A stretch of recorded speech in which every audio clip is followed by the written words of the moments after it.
You got a lot of his shirt, pull it across. Don't be sloppy on your point of reference. That's what's keeping you alive. This hand is pinned, so he cannot deploy that knife. If you grab here, he yanks out. If you grab above, he deploys his weapon. If you have it pinned here, he can do nothing. Form here, 3 knees. 1, 2, 3. And break the ankle or go into one of your objectives.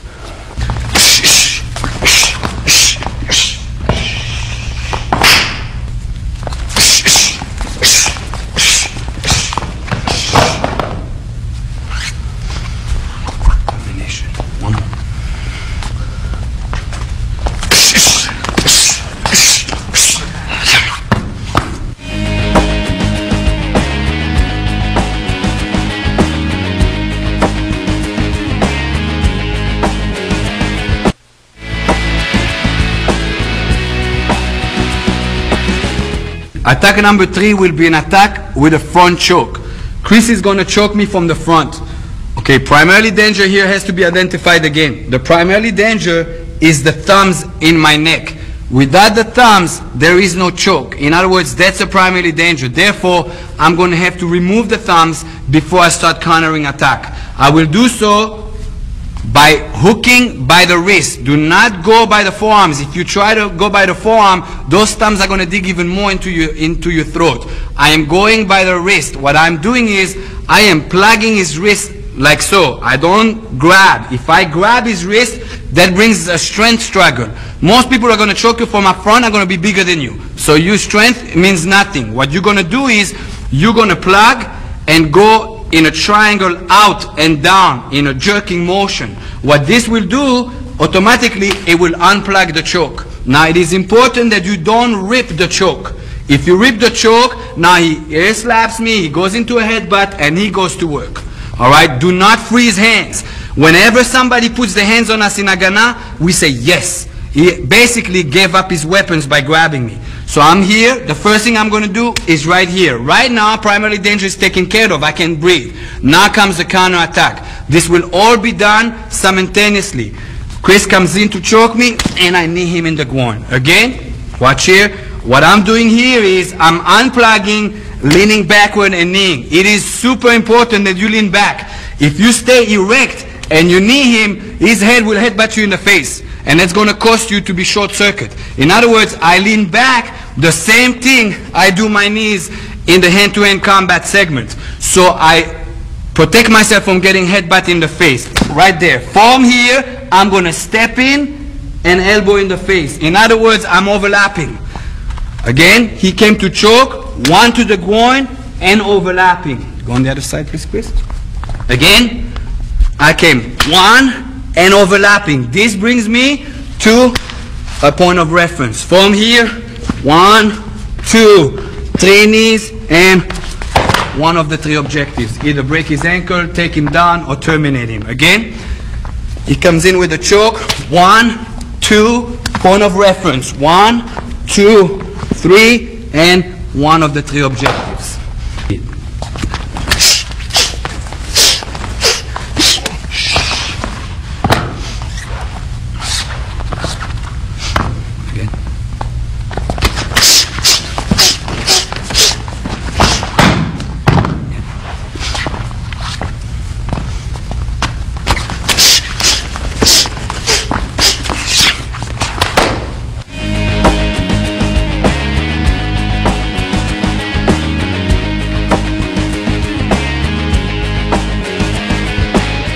Now on this one, I did a different takedown what we covered earlier.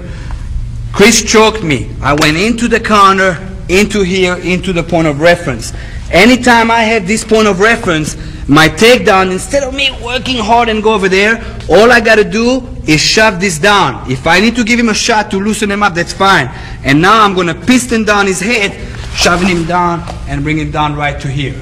Alright, so you have to find a way to adapt according to the situation, work as less hard as possible, and inflict as much damage as possible.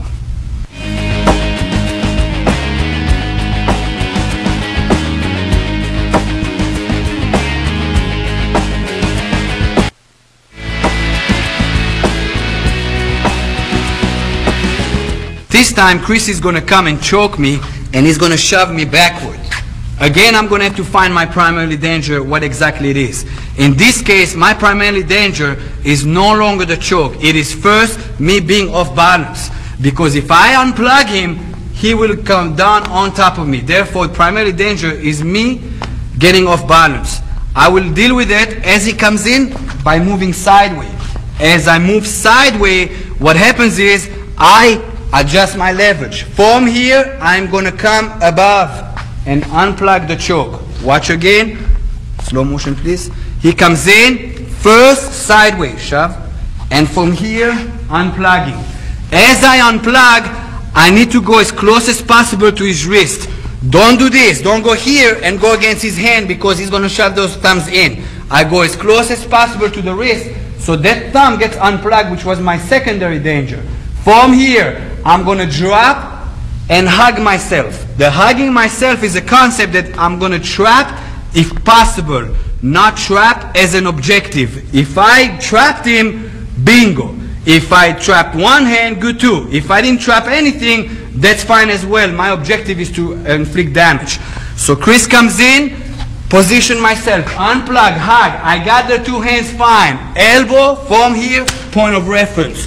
1, 2, 3, and one of your objectives, if it's breaking the ankle, that'll be breaking the ankle. Again, he comes in, 1, trap if possible, elbow, point of reference, 1, 2, 3 knees. From here, you want to take down, you take it as you go.